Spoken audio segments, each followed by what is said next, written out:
Congratulations, now you are a self-directed IRA account holder. You hopefully have set up your account and have funded your account with either a transfer, rollover, or a contribution. So now the most exciting part, identifying and purchasing your alternative investment. Now, some of the common investment choices that are selected by self-directed IRA investors are real estate, private companies, right? These are things that can be done through an LLC or a limited partnership or a private placement, a private equity into a company, or private notes, private promissory notes that can be secured or unsecured. There's a ton of different options that you have. But the reality is this account is really about you. What is your investment appetite? And now you have the instrument to direct that money exactly how you want. So how does that process happen? The first step is to complete what's called a bi-direction letter. Now this is the instructional letter that you're going to provide Vantage as your self-directed IRA company to, of course, let us know exactly what you want to buy, which will then in turn let us tell you what are some of the required documents that you need to provide us in order to make that directive occur.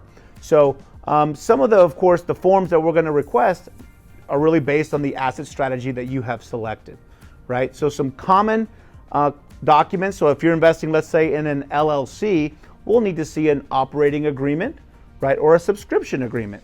If you are doing a promissory note as an investment, then of course we need a copy of the promissory note with the terms that you have actually constructed and provide that to us that has been signed, of course, by the borrower.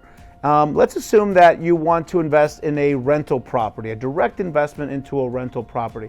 Well, we're going to be working with that title company, of course, to get all your typical title documents that are required to purchase a rental property. You know, title report, preliminary title report, you know, the HUD statement, things like that.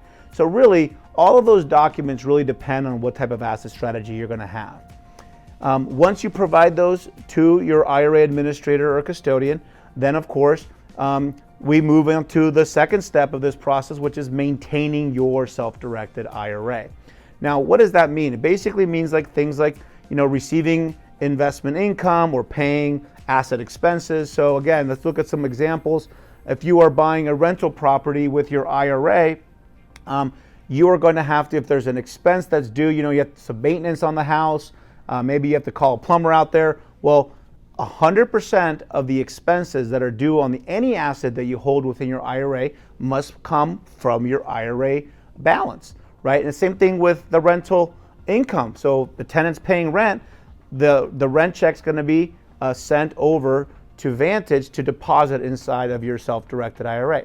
Now, if you're investing in a private company, you know, maybe you've sent the company $50,000 and they have a capital call, right? So again, all capital calls have to come from your IRA as well as any other contributions. So any of that kind of subsequent account activity will be administrated by Vantage, but of course directed by you.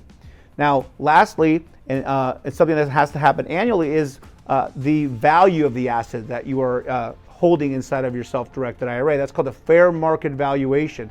So every single year, Vantage is going to ask you as the account holder to provide us with the fair market value of the asset you're holding within there. So you need to find the knowledgeable person that can provide that value and then provide us with the substantiation of the value for your account. So those are some examples. Of course, lastly, you got to make sure you're paying your fees every year. And if you're making any kind of, if you're moving, if your mailing address moves, you need to obviously update your account information with your IRA administrator or custodian. So those are the most important steps that you need to kind of understand that you are responsible for when you have a self-directed IRA. But again, the process is pretty simple. The one thing I can tell you is that it does require some documentations and some forms. So just that's something that you need to just embrace and know that we're here to help you every step of the way to make sure that we try to make the process as easy as possible and as pleasurable as possible. So happy self-direction, and we'll talk to you next time.